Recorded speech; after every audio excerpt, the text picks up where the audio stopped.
This is The Illusionist, in which I, Helen Zaltzman, take a photo of language pretending to hold up the Leaning Tower of Pisa.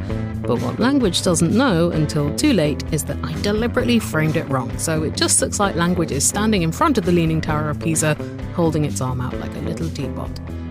Earlier this year, I attended a dictionary conference. Yes, heaven is a place on earth. Belinda Carlisle must also have been to the Dictionary Society of North America's biennial conference. I learned a lot and met some very interesting people working in lexicography, and over this episode and the next couple, you'll hear from some of them. Content note, this episode contains fleeting references to medical conditions, including cancer and COVID, but not any descriptions or experiences thereof. It's an upbeat episode about a great project combining science and lexicography.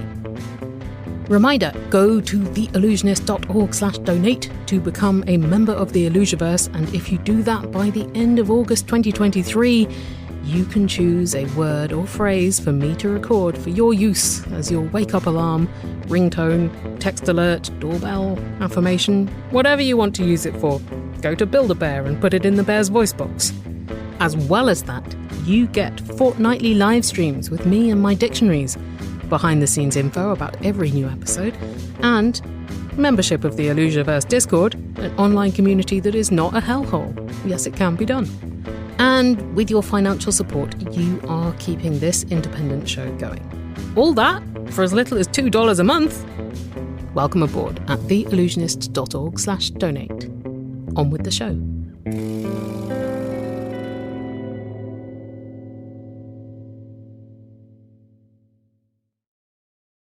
My PhD thesis was looking at embryonic development using C. elegans, which is a type of worm. Cool. Basically, we studied worms as a way of teasing apart different genetic networks to figure out what can help an embryo develop, and then apply what we learn into like other organisms, such as mice and humans and fish. So how did you go from worms to lexicography? I think that's a really good question. My name's Sterling Martin. I'm currently a postdoc research associate at Washington University in St. Louis, and I'm one of the co-founders of Project Enable, where our goal is to help create science words in the Navajo language so people can learn biology who are non-scientists, but English is also not their first language. Growing up, I've always had an interest in science, and that's something my family helped nurture. Also, just growing up, there wasn't many Navajo words in science. Then I went to undergrad at the University of Iowa, and my parents were like, "Oh, what are you doing?" And I worked in a research lab so I could get some bench experience. And just trying to explain to them what I was doing scientifically, I could tell they weren't really catching on to what it meant. This continued all the way until grad school. I've always was looking for ways to give back as a Navajo person. And then COVID-19 hit, and a lot of indigenous communities were hard hit because communicating these I'll say novel science terms to them was just an issue. So that's like where we finally got together, and we were like, hey, let's try to contribute something. And that's where Enable came from. What does Enable stand for? Oh, yeah.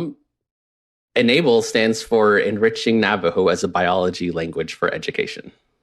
Go to Project Enable's website, enablenavajo.org, and you'll see a bilingual lexicon of science terms, Diné to English and English to Diné. Diné Bizard means the Navajo language. So when you were starting it, what were the first steps and what were the priorities at the beginning of the project? I guess number one would be just finding what words we were going to use to translate. And then second step we did concurrently was trying to find a Navajo linguist, somebody who speaks the language but can also translate these words. So those were the two priorities we had. How did you choose which words? That's a really good question. So originally coming into this being so naive, being like, oh, we can just hit the ground running. We got an AP science textbook that's used in like high school curriculum, and we just went to the back of that and picked all those words. But then after doing some research, Susanna Vodhimar, who's the other co-founder, she's a professor at Davidson College. She did some reading and actually found in the literature that middle school is where that transition from using more general terms to like more specific complex terms. That kind of transition is when students start losing interest in science. So we took a step back for two reasons. One is because the literature was saying maybe this isn't the best place to start if you're trying to just educate people, but also 1,000 words for one person to try to translate. We were like, that's not going to happen. Yeah. So how do you narrow it down? From that list, we ended up getting in contact with some high school teachers on the Navajo reservation and describing the project to them and saying, like, of these words, can you pick high priority words and then like rank them? And then from that is where we got originally about 150 words that they were like, these are the words that we could use in our classroom to help teach students and community members science. And then from there, as we were going through the word list, making the definitions and the example sentences, some words come in pairs. If you have a proton, you need an electron. So we had to make sure we had those. We had some words in like the cell cycle that we just needed to put all of them in. And then from some words, when we had the definition, we were like, well, we need to define this word. So that's how we ended up getting 250 at the end. It sounds like it evolved further than COVID vocabulary.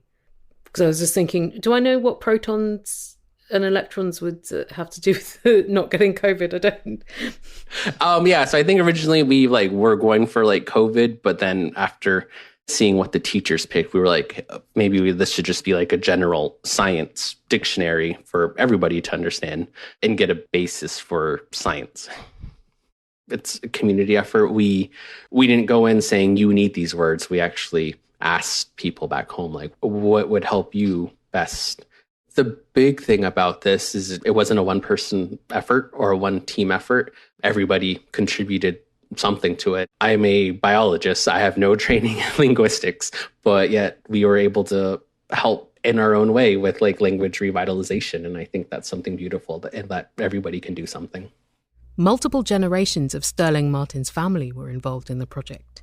Yeah. So my mom was like a big help because she worked at the hospital. So she was able to track down some resources for us. And then we got my grandma and my dad on board because just having more people involved, like who speak different versions of Navajo is important. So my mom speaks like the Arizona variety and my dad speaks the New Mexican. So having those two be able to make sure they can both understand the word. And then my grandma, who's like been speaking Navajo her entire life, going in to make sure that she still understands what the basis of the word is was important. Sterling and his family spent 3 days recording themselves saying the science terms for the Project Enable lexicon, and they received a useful prompt from another member of the team, web developer Ira Fick. We went to the recording studio and we recorded the Navajo words and then the English pronunciation of it because Mr. Fick brought up, like, you all hear these words every day, but I don't know how to say some of those words. And I was like, that's something we forgot about. They have now recorded all the words in Navajo and English, and these recordings are being gradually added to the dictionary at enablenavajo.org. You'll hear some of them later this episode. There are over 300,000 Navajo members. A majority of them live on the Navajo reservation, which covers Utah, Arizona, and New Mexico. And I think about half of those speak Navajo, although not everybody is fluent. The people who are fluent tend to be like my grandparents' generation and my mom and dad generation. And then a few people from my generation grew up speaking Navajo. And then beyond, like underneath me, the younger generation, I'm not too sure what the language is like then. But I know there's been a big push for language revitalization. And it's a language that has hitherto been passed down orally only. Is that right? Yeah. Yeah. So I think that was one of the big reasons why, with having the written website, we wanted to have things audio. That way people could understand, because that's something why it took us a little longer when my family and I were recording the words was we would read it the best we could and try to catch like, this sounds like this, and then go from there. But having the literal translation was like, oh, we know this Navajo word, so now let's build off of it and then put it all together. And it's like, does that make sense? The project's Navajo words were coined by linguist Frank Morgan. We ended up going with Frank Morgan as our linguist because he's actually somebody who's worked on multiple translation projects like this. So he would have the background to know what words to use and what words not to use. That was one of the big things, not using like sacred terms. So terms that have sacred meanings to us. And this is also where having somebody like Frank Morgan, who grew up like that and has been working on this for probably like his whole life now, can steer away from. And then I think that's also why having my family involved too was like, hey, can we run this by you, as another way of screening to make sure nothing fell through the cracks that would upset some people. Early on in the project, Frank sat down with my family, who I call the Enable Linguistics team, and he kind of went through his process of like, this is how I'm going to approach it. Does this make sense to you? Did all the generations agree on what you came up with? They were thoroughly impressed with what Frank said. Some of the words, they were just like, wow, like this makes like perfect sense for us. Direct translations are not necessarily the most communicative terminology. So Frank sought more expressive options for Navajo. So one of his big things was certain word, like science words come from like Greek and Latin roots. And he's like, I'm not going to do that because that doesn't make any sense for me to translate those words because they'll be nonsensical to us. Like chromosome, chroma, it means color, and soma means body. So that originally comes from the dyes they use to stain DNA. So that was their word for it. But do you just say color body again in Navajo? That frame of reference is lost. So then Frank described actually what a chromosome looks like a nest of DNA. That's pretty cool. I was thinking how the terminology in English is not exactly intuitive. Yeah. I don't think making people understand stuff was a huge priority, generally. Yeah. Yeah, I mean, even back then, like not everybody spoke like Latin and all these things. So like only the higher echelon of educated people would probably know what these words mean. Yeah, that seems intentional. Yeah. How did you translate DNA itself? I could not even say what DNA stands for. Stands for deoxyribonucleic acid. Doesn't really mean a whole lot of stuff. You're just talking about the chemical properties of like DNA. The word ended up being strands of life. Inabitol. So that's what it means to somebody who speaks Navajo. And I think it does a really good job of illustrating like these are the strands that make up life. The English word bacteria derives from the Greek bacterion, meaning a small stick or cane, because that's what they thought the first observed bacteria looked like, which is interesting in its way, but doesn't tell you anything about what bacteria actually do or what they mean to humans. So the Navajo word Frank Morgan came up with to mean bacteria, as well as viruses, literally translates to bug you can't see, which gives you a bit more of a hint about what you're dealing with bacteria-wise. And then that word gets folded into the term for antibiotic, meaning a substance that kills the aforementioned bugs you can't see. As for another very small thing, cell, there were already a few Navajo words for it, so cell gets multiple entries in the Project Enable lexicon. Like if you just click on that, I think we have 1, 2, 3, 4 different ones. And the reason why that happened was because different projects wanting words for different things came up with their own words, and then those being buried in these hospital pamphlets. So we put them all up there. That's the formal word for cell. Means the slender primal unit of life. This is a shorthand of the formal word. It means small primal unit of life. Then there's need a microscope to look at it. Literal translation, body its seed. Literal translation, body strand. Refers to DNA in cell, often used when talking about cancer. So one of these comes from a cancer dictionary. So Frank was telling us that this word was made with that in mind, like describing cell in terms of like cancer. Oh, I like a chemical, something that does not change. Oh, yeah. So I think that like gets at like the property of a chemical, right? Yeah, but I never thought of it that way because I suppose I never had to. So let's see, I think. So there were some words that just made people laugh, like carnivore was like meat eater, but the word carnivore for us, you're describing like, how would you say it? Like butcher, like that process of how meat eaters eat, like that tearing. So it's like butchering. So it translates weirdly to like butcher animal that butchers, that eats. That was one of those words, like when we were recording them, my like mom, dad, and grandma just could not stop laughing for like 5 minutes. That's pretty cool. That's a success. Proton is one of my favorite ones, because you have to talk about the positive charge of the proton, but how do you go about doing that in a way that makes sense to people?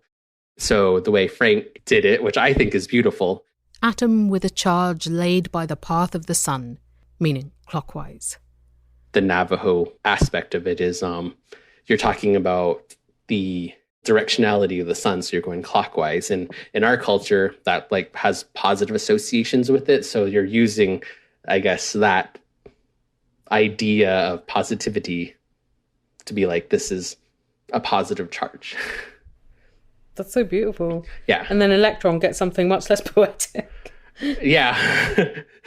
Yeah. That which surrounds an atom.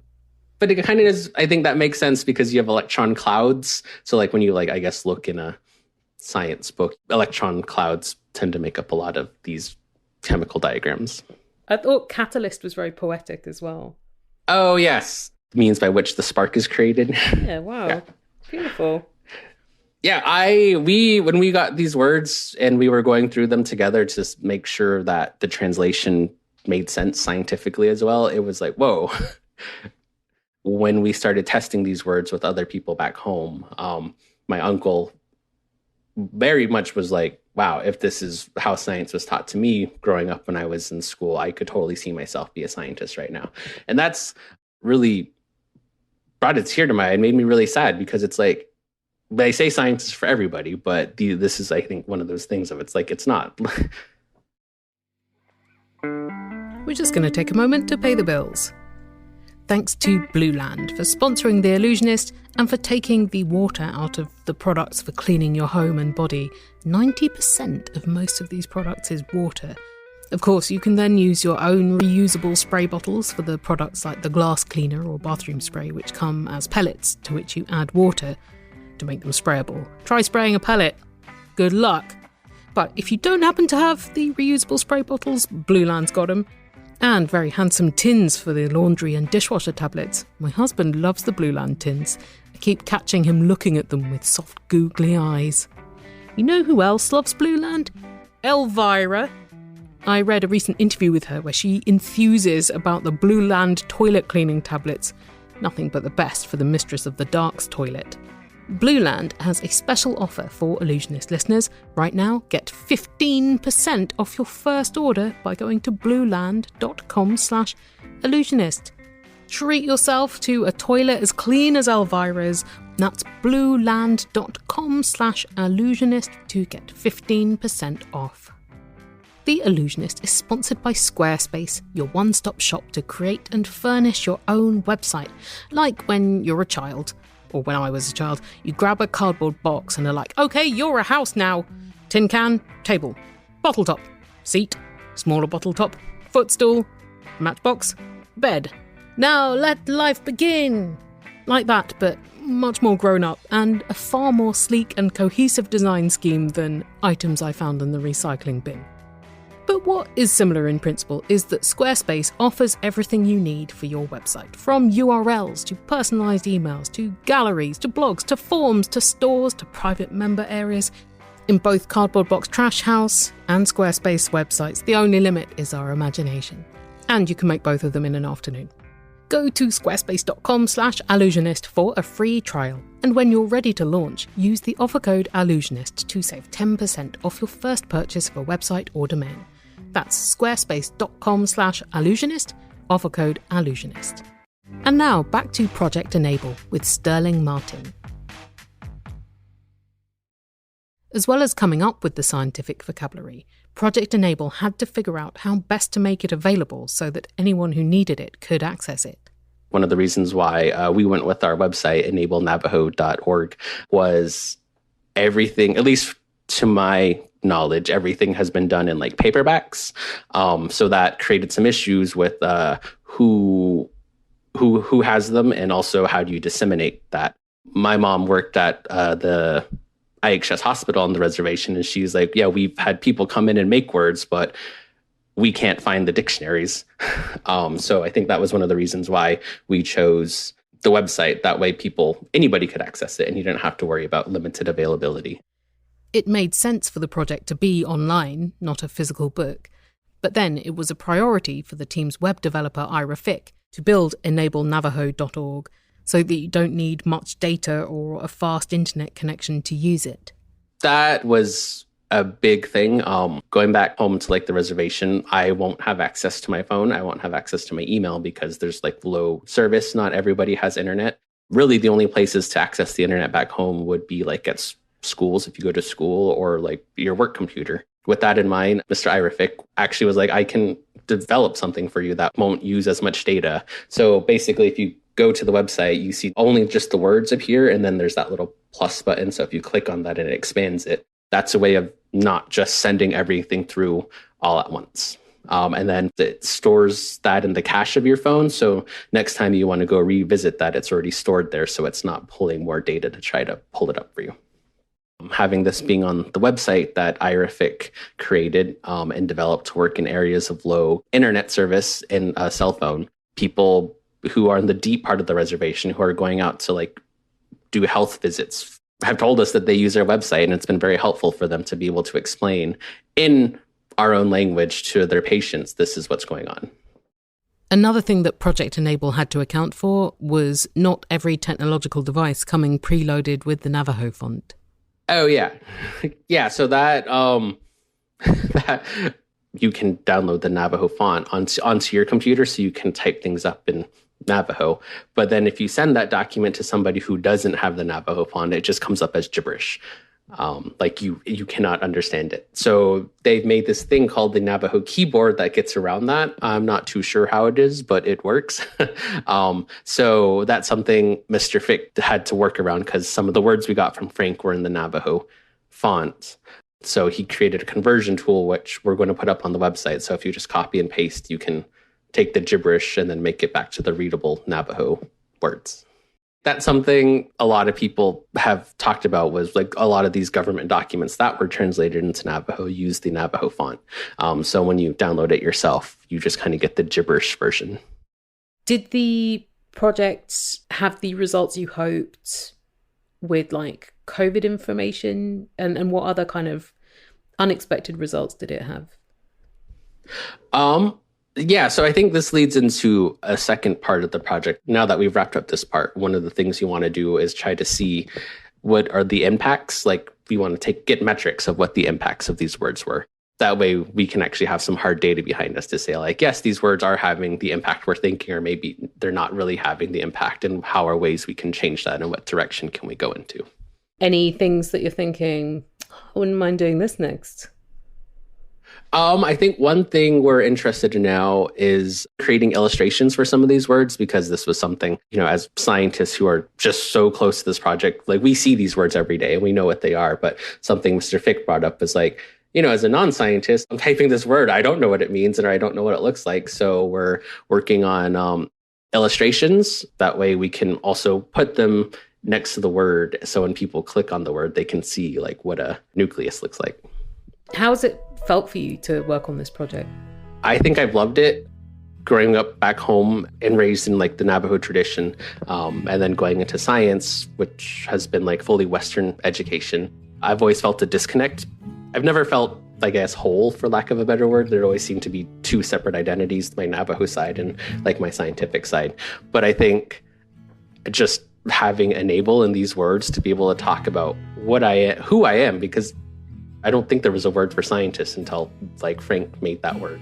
Just made me feel so much better to be able to talk to people about who I am and what I do.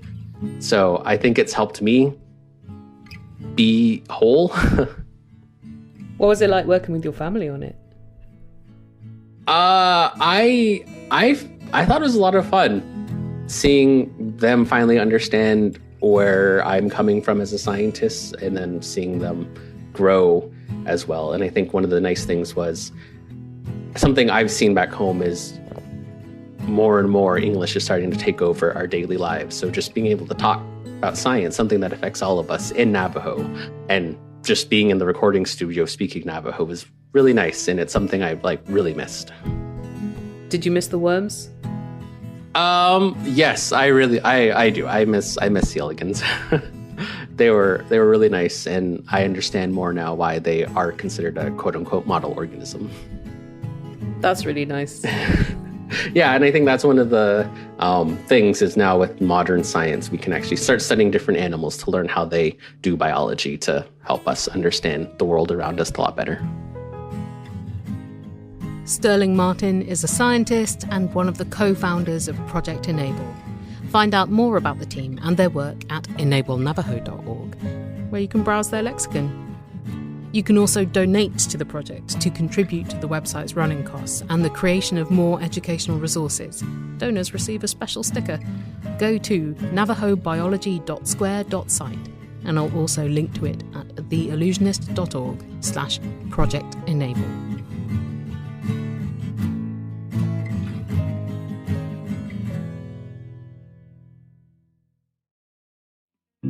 This episode is sponsored by HelloFresh, America's #1 meal kit, with farm-fresh, pre-portioned ingredients and seasonal recipes delivered right to your doorstep. I have limited imagination, and I already spent most of it writing the ads last episode. So then there is nothing left for thinking about what to cook for dinner. Into this absence of inspiration and energy bravely leaps HelloFresh, providing wholesome meals with the hassle taken out, and at a price per person that is a lot less than ordering takeaway. HelloFresh offers an ever-changing selection, with inspiration ranging from Ecuador to Turkey to Korea. Okay, hungry now. Go to hellofresh.com/50illusionist and use the code 50illusionist for 50% off plus free shipping. That's hellofresh.com/50illusionist. That's 50 as in the numbers 50. And the offer code 50illusionist, also 50, to get 50% off plus free shipping.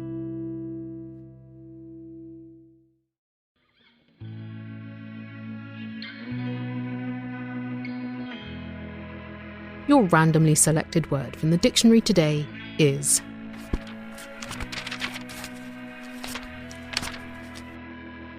veridical, adjective, truth-telling, coinciding with fact, of a dream or vision, corresponding exactly with what has happened or with what happens later, seemingly true to fact. Try using veridical in an email today.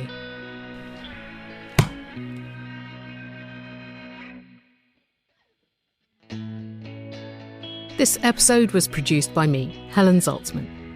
The music is by Martin Austwick of palebirdmusic.com and the podcasts Neutrino Watch and Song by Song, where they have almost completed talking about every single song released by Tom Waits. Our ad partner is Multitude. If you have a product or thing about which you'd like me to talk, sponsor the show. Contact Multitude at multitude.productions/ads. Seek out Allusionist Show on YouTube, Instagram, Facebook, and the platform formerly known as Twitter. I'm also newly on Blue Sky. And you can hear or read every episode, find links to more information about the topics and people therein, donate to the show and become a member of the Illusiverse, and get me to record an alarm or text tone for you, see the full dictionary entries for the randomly selected words, all at the show's forever home, theillusionist.org.